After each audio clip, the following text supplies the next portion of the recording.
assalaamu aleykum tabaarakallahu maa ngi leen di nuyu di leen ziyaara di dellu si di rafetlu seen débat bu am solo bi ngeen doon jàllale démb ci wàllu condition yi nga xam ni mooy am léegi ci sëy yi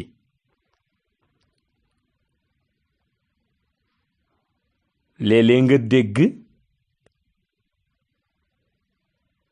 jigéen bi ñu ñaan si ko mu wax ni day jàng ba noppi ba am liggéeyam su ko defee nag muy débat boo xam ni ku nekk joxe na ci gis-gisam ñu ciy remercier présentatrice yi te di soxna Khadija Atijani ak soxna Rama Gise Jaañ ak seen invité de marque bi ñu amoon démb te muy soxna Rama Puy di leen ñaanal yàlla taxawu leen ci zahir ak ci baatin ñu fas yéene ci rekk joxe suñu contribution ci vision bi nga xam ni moom lañu ci am waaye boo seetloo buñ ko jàngatee dañuy gis ni lu naq di àtte la ndax wàllu sëy dafa complexe de telle sorte que xëy rekk ni nañu doxalee nii dafay jafe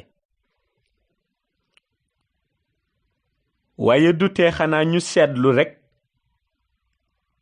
yi xew yépp suñu dajee nan nañ koy analyser bi ci jiitu mooy li islaam wax ci wàllu sëy parce que islam dafa am ay base fondamentale yu mu tëral base fondamentale yi mu tëral bokk na ci ni góor gi mooy responsable kër gi ci wàllu dund gi ci wàllu dëkkuwaay bi ci wàllu taxawu bi ci côté yépp góor gi mooy responsable kër gi beneen côté aussi bi ci alxuraan indi mooy arijaalun qawwamuna ala nisaa'i mooy góor gi moo war a taxawu jigéen bi bu ñu ne taxawu nag da ngay gis ni wàllu kilifteef daf ciy dugg kon góor gi mooy kilifa ku jigéen gi waaye yooyu yëpp bu dajee li ci des mooy xool nan la ñuy mënee dund ci biir kër gi dund boo xam ni dund bu stable la parce que gis nga boo jàngatee li islam di yéene ñaar ñiy dencante li yéene bi di rëy rëy yépp lam leen yéene rekk mooy dund bu stable ndax dund bu stable ci la nit ka di mënee jaamu yàlla ci la nit ka di mënee mottali farata bi dox ci digganteem ak boroom këram waaye aussi ci la nit ki mënee aussi encadrer ay njabootam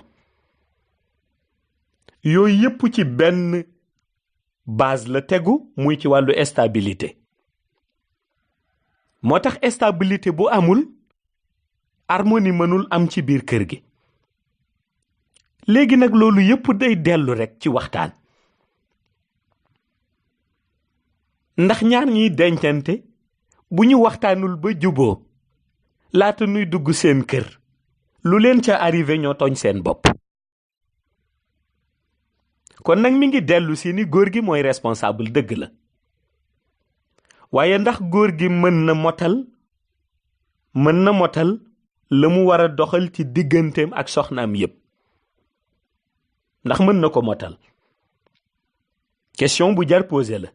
ndax mën na yore wàllu dépense bi ba mu mot ndax mën na yore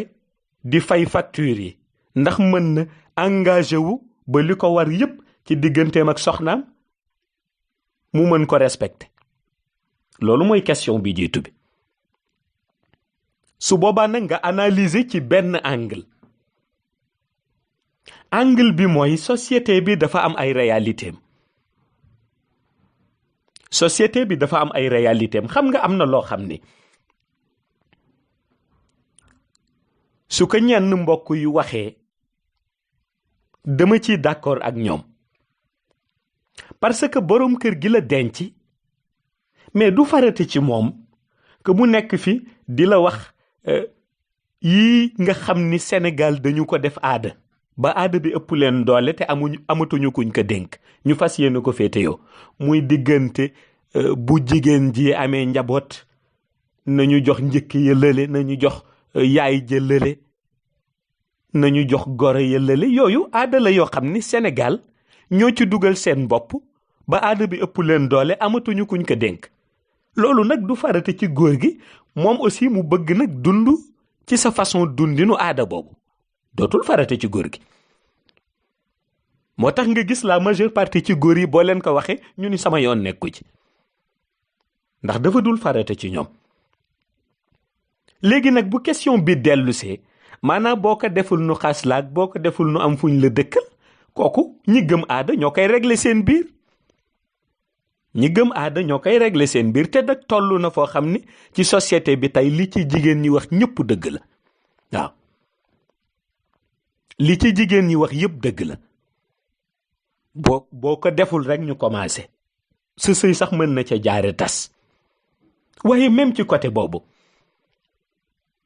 li may jàpp mooy bu fekkente ni yàlla dénk na la njabootu jàmbur gis nga responsabilité bi ñuy wax te góor gi war ko taxawee ci digganteem ak soxnaam bokk na ci responsabilité boobu taxawu bi nga ko war a taxawu défendre ko ndax dañ la ko dénk looloo tax bu demee ba sa way jur bi la jur mën a tas sëy bi te sëy bi amul ci benn base bu mu tegu pour tas dara feeñul loo xam ni du diine walla du organisation société bi pour sëy bi war a tas waaye fekk rek sa way jur mën ko tas walla sa ay sœur mën ko tas kooku dafa fekk ba léegi góor gi dafa xamul lu ko islam dénk ndax bi ñuy jël njaboot gi di la ko dénkuñu ko sa way jur dénkuñu ko sa ay sœur dénkuñu ko sa ay frère kon ñoom bu ñu demee ba mën a interférer ba tas sëy bi kooku manque de responsabilité góor gi la loolu jigéen bi ñëw ca kër ga mënu ci dara seulement dugg na ci ku irresponsable rek su ko defee nag kooku moom au lieu mu fexe ba ménage am na mu doxe xanaa mu bàyyi ñeneen ñoo xam ni waroon nañu nekk seen ménage ñuy interférer ci ménage am kon gis nga problème bu naq di régler la waaye gis nga yooyu yëpp bu dajee li ciy jar bàyyi xel mooy le fait que ñu wax ni jigéen ji day xaar ba am liggéeyam soo gay mën a am boroom kër gis nga góor gi dugg ci soxna si moom soxna su mu tànn rek xam na ni soxna si mel laata muy dugg ci moom soxna su mu tànn xam ni soxna si mel laata muy dugg ci moom parce que man ñi ñëw interpréter sama kàddu ci ni ñuy déggee sama njàngale ñu laaj ma am na ñu ma ci laaj ñu dul benn du ñaar léeg-léeg nit ni ma dama doon bëgg diw soxna waaye mu ni ma moom day jàng famille am aussi ni nañu ko may mu jàng ba am ay diplôme am ba liggéey man ñi ma demandé loolu yëpp laaj ma ban vision laa ci am la ma leen tontu lu clair la mooy dama ni leen bu ngeen mënee xaar mu jàng ba am diplôme am bu leen neexee ngeen xaar su ngeen ko mënul wax leen ko mënu leen ko ngeen bàyyi ko dem jëli keneen jeex na parce que kenn mënul wax noonu warul doxe noonu nañu bàyyi nañu ci dox tànku jàmm mëni leen am na loo xam ni jarul dox tànki jàmm parce que nit kenn ku nekk ci ki ngay dugg war nga xam luy sa priorité ca moom ba noppi moo tax ma ni leen su ngeen mënee xaar ko mu jàng ay ati atam ba am liggéeyam baax na bu ngeen ko mënul ngeen ni ko mu jéggal leen ngeen dem seeti keneen problème bi daal di réglé wu parce que kenn ku nekk xam na farataam xëy na ki wax ni dafa bëgg jàng ba am métier xam na fu mu ko teg ndax xëy na am na lu mu dund wala am na lu mu xalaat ki waxit ni mënul xaar wala soxlawul soxna su jàng moom it xëy na am na fu mu ko teg te kenn ku ci nekk nag bu dee ci fu dëgër la ko teg islam mën na ko ci jàppale ndax yi nekk ci biir sëy ñaar ñiy dencante rek la ko mën nettali kenn mënul toog à distance di jàngat sa jàngoro morom te boo seetloo ni société sénégalaise bi di dundee léegi mais bu ñu rek jël débat bi centré ko ci wax jigéen ñi nii walla na góor yi aussi am nañ ci part de responsabilité ni société sénégalaise bi di dundee léegi boo seetloo sax lay wax góor yu ci bare jigéen bu jàngul walla jigéen bu amul liggéey sax boo moytuwul duñ la denc bare na ci société sénégalaise bi léegi ñu ci bare dañuy xool ndax jigéen ba am mënal na boppam ba noppi ñu soog koy denc te loolu góor yi nga ko xam mais ñu ngi ni patt waaw am na ñoo xam ni bu jàngul duñ ko denc am na ñoo xam ne nag ku jàngul moo leen gënal ku ci nekk ak suwaawam waaw ndax góor yi dem nañ ba yëg ni dépense yi toll na foo xam ni ñoom mënatuñu res lépp su boobaa dañuy xool ko xam ne am na lu mu mënal tuuti boppam ñu ànd ak kooku waaw nga xam ni lañ koy jox du bari na ci góor yoo xam ni ñoom bu ñuy xool ci condition say jukko ak diine ja ñoom duñu xool loolu ñoom côté bee la ñuy xool ndax mënal na boppam waaye kooku nag su demee ba nga ni kon ci côté boobu rek la ñuy tànne kon aussi jigéen ñi elles sont obligées ndax dañuy dund ci société boo xam ni kenn mënu la nettali yiy xew ci biir kër yi ba mu jeex tàkk moo tax ñu ni soo bëggee analyser situation bi la ca jiitu mooy faw nga xam situation bi réellement lan la parce que gis nga alxuraan wax na début àdduna avant même sax début àdduna mais bu dee ñi nekk ci àdduna pour jëriñoo téere bi wax na début àdduna ba wax mujj àdduna amul benn situation bu raw alquran mais nag jamono ju jot dañ koy interpréter ba nga xam ni dund bi ñuy dund ci alquran dina ànd ak jamono jooju te du génn li yàlla santaane du génn li yàlla tere interprétation bi moo des te li ma wax bu amul ci sëy loo ca mënta dugalit du antu te muy stabilité am na góor ñoo xam ni pour stabilité am ci kër gi foog soxna si am lu muy génn ñoom ñu am lu ñu génne donte warul soxna si góor gi la war am na góor yoo xam it pour stabilité am foog soxna si toog ci kër gi ñoom ñu dem wuti indi am na góor yoo xam it pour stabilité am foog soxna si bu mu jàng bu mu comprendre ñoom seen dund ñoom kese ñu xam na kër ga di doxe ku ci nekk ak sa ngëm-ngëm looloo tax nag lu ci nekk waxtaan la xam nga boo seetloo wax bi Cheikh Bara Sadji indi lu am solo la muy diggante ki nekk sage-femme d'État ñu dugg ba ci biir boroom këram wax ko bëggul kuy liggéey guddi na arrêté liggéeyam mais pourtant bu fekkoonte ni bi ñuy takk sëy bi moom waxtaane na ko ak boroom këram ba noppi boroom këram accepté loolu bu duggee ba ci biir su ko teree liggéey ba su neexee jigéen ji renoncer bañ parce que ki respecté wul kàddoom ginnaaw bi ñu duggee ci biir sëy te waxoon dina ko respecté mën nga xalaat à l'avenir ndax dana respecté waat kàddoom bu la diggee ni dina la defal lépp. waaye loolu xikma moo koy àtte. xikma bi mooy faw góor gi jàngat ni soxnaam su tolloo diggante mu yóbbu ko ci guddi gi hôpital pour mu accoucher. pourtant sage-femme bi mu koy fekk mu koy defal accouchement bi sage-femme boobu mën naa am ni soxna jàmbur la. léegi nag ni jàmbur boobu def ba libéré soxnaam guddi pour mu dem sauver yeneen vie moom góor ga su mënul jàng loolu ci wàllu yàlla accepter soxnaam liggéey guddi luñ ko jàngalate yi du ko dégg ndax fa la hikma mën a yem. waaye société bu doy waar la ñuy dund moo tax ku bëgg jël mbir mi rek teg ko ci benn àtte dégguloo jamono. ku bëgg jël mbir mi rek teg ko ci benn côté dégguloo jamono ndax sëy dafa bokk ci li nga xam ni taaru jigéen la war a doon aussi priorité am waaye nag li muy doon taaru jigéen yépp dafa war a tegu ci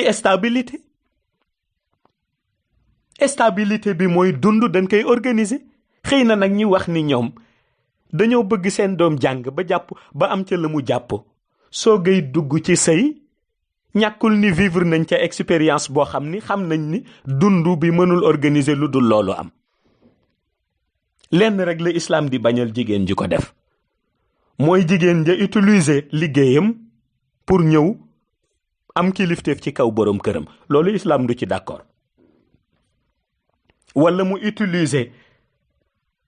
finance bi muy financer ci kër ga pour bëgg nekk ci kaw boroom këram loolu islam du ci d'accord. waaye nag bu dee lépp ci ndimbal lay dellu lépp ci organisation pour mieux vivre en harmonie ca lay dellu islam du ci bañ dara.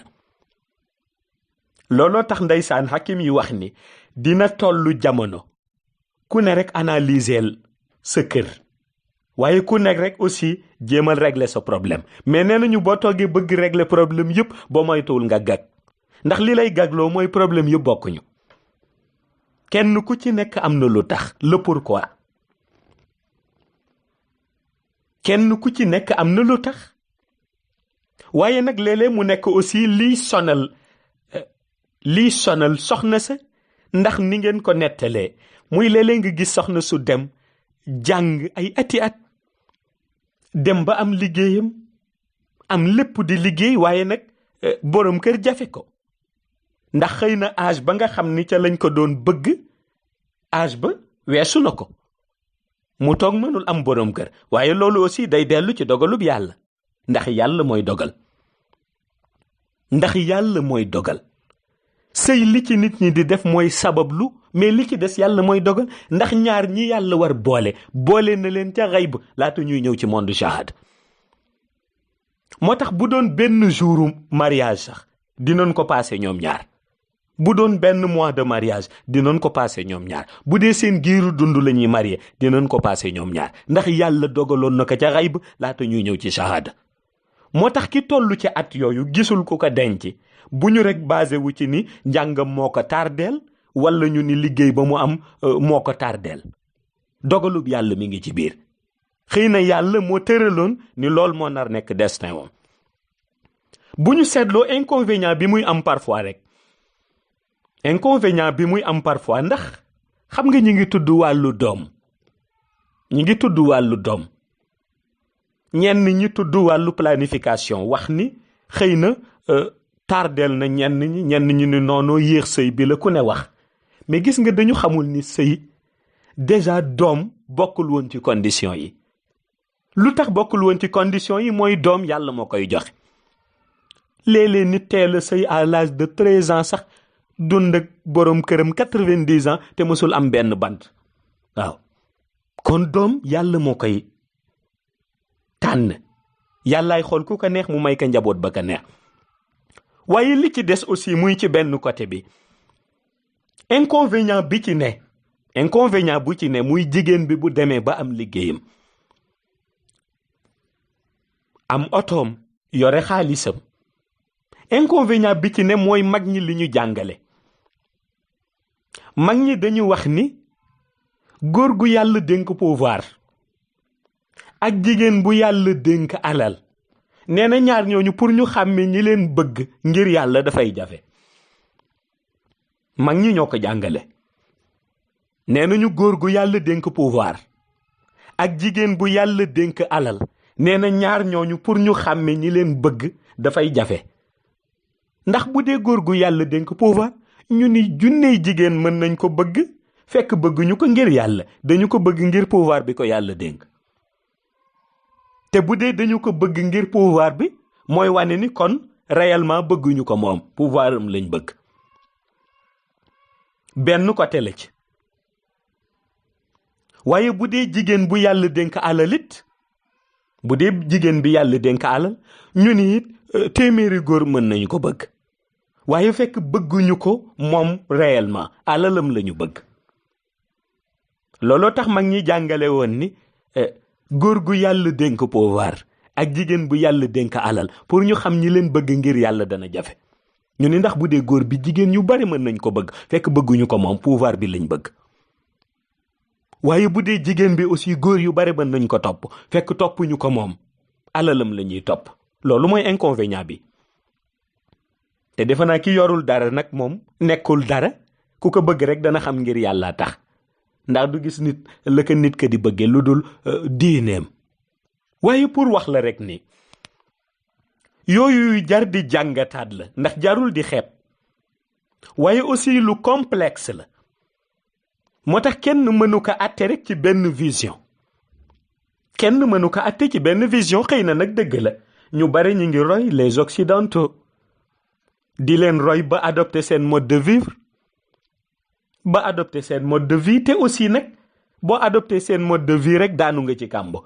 ndax ñoom déjà ñoom xamuñu sax lu ñuy dund ñoom xamuñu lu ñuy dund ndax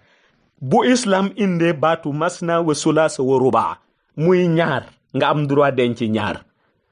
am droit denc ñetti soxna am droit denc ñeenti soxna ñoom ñu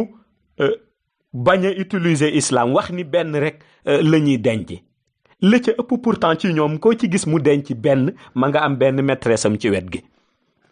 wala léeg-léeg sax lu ëpp benn maîtresse li ci ëpp ci ñoom ñi wax ni bu ñu topp islam ci ñaar ya muy wax ñu denc ko wala ñett wala ñeent li ci ëpp ku ci denc benn mi ngi am benn maîtresse am ci wet gi wala sax yeneen maîtresse yu bare kon pour wax la ni islam dafay yare islam dafay yare moo tax alquran mooy seul téere bi ñu war a basé wu pour dund gi ni dund ci néegu sëy bi nekk dund boo xam ni dund bu rafet la waaye liy xew ci biir sëy lu complexe la looloo tax jigéen ji wax ni day jàng ba am ay diplôme am ba am liggéeyam mu sëy xëy na am na raison am góor gi waxin mënul xaar loolu xëy na am na raison am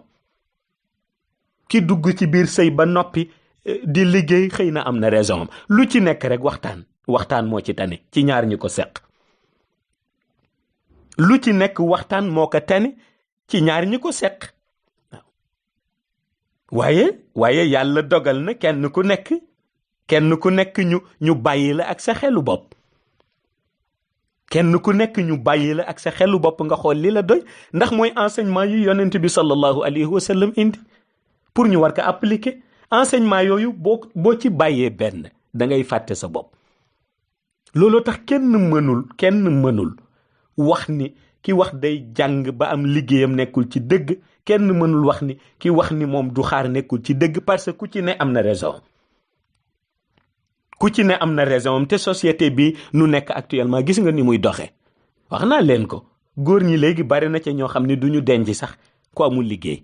waaw bari na ca ñoo xam ne du ñu denc sax ku jàngul waaw léegi nag soxna sa moom bu demee ba sacrifice bu ne mu mën ko def day dellu ci ngërëmal jëkkëram te bu amee ngërëmal jëkkëram am ngërëmal yàlla moo tax ma ni il faut ñu xoolaat base yi nga xam ni ci la ñuy taxaw pour mën a waxtaan ci lu mel nii il faut nu xoolaat base yi lu am solo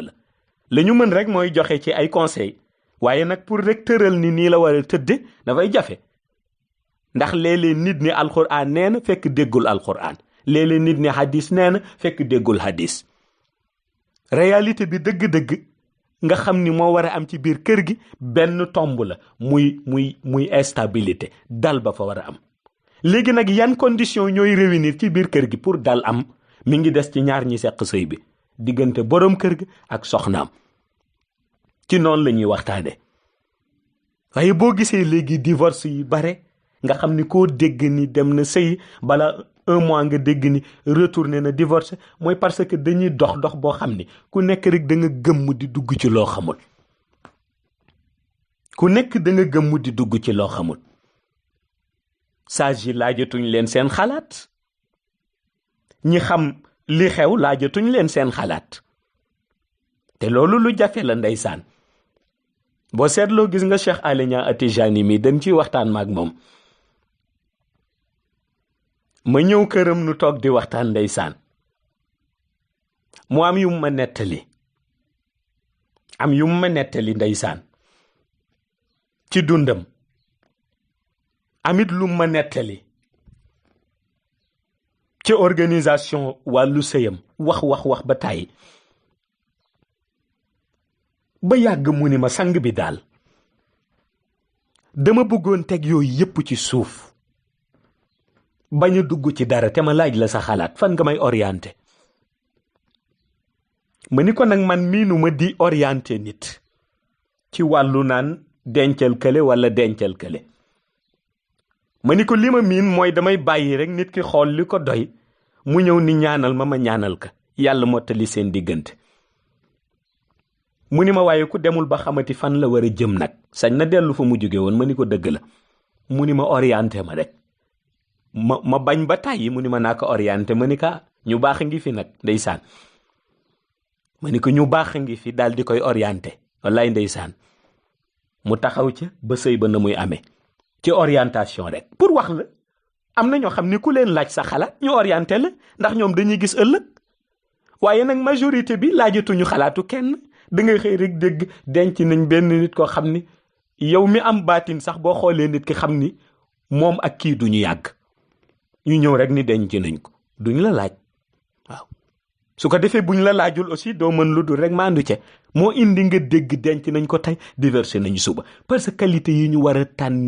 jigéen qualité yu bare lañ ko war a tànn waaye aussi góor gi ñëw di seet si jigéen bi qualité yi jigéen gi war a xool ci moom it qualité yu bare la waaw te yu ci bari dañ ko minimiser xoolatuñ ko te yàlla def na ci ay nitam ñoom jigéen ju ñu xool rek xam noo mel waaw yàlla def na ci ay nitam jigéen ju ñu xool rek xam noo mel dañ koy xam léegi ci xool biñ lay xool waaw dañ koy xam léegi xam sa jukko su boobaa rek ñu xam la ñuy doxal te loolooy li am solo moo tax tabaarakallahu ñi ngi leen di dellu di leen sant dellu aussi di leen ñaanal yàlla dellu di ñaan yàlla na yàlla dimbali ñi amul borom kër yàlla na leen yàlla may ay borom kër yu baax yi dëppoog seen bëgg-bëgg waaye dëppoog diinal islam dëppoog lumière u tariqa Mawlaa Cheikh Ahmad Tijani di ñaanal itam nag ñi amul aussi soxna yàlla dimbali leen jox leen soxna su leeral seen dund ndax gis nga Hakim ba dafa daan wax ni nee na jigéen malaayika rabbaani yu la boo xam ni dafa war a fàtteloo góor problème mu àdduna yi mooy day indi sagesse ci dundam waaye aussi day indi stabilité ci dundam Hakim bi loolu la daan wax nee na jigéen malaayika rabbaani yu la boo xam ni yàllaa ko yabal pour mu fàtteloo góor problème mu àdduna ya ca nam kay toppatoo ci biir kër ga pour mu ko fàtteloo problème mu àdduna ya dafa war a indi stabilité ci dundi góor gi indi sagesse ci dundu góor loolu bu ko jigéen ji mënul indi nag problème dafay am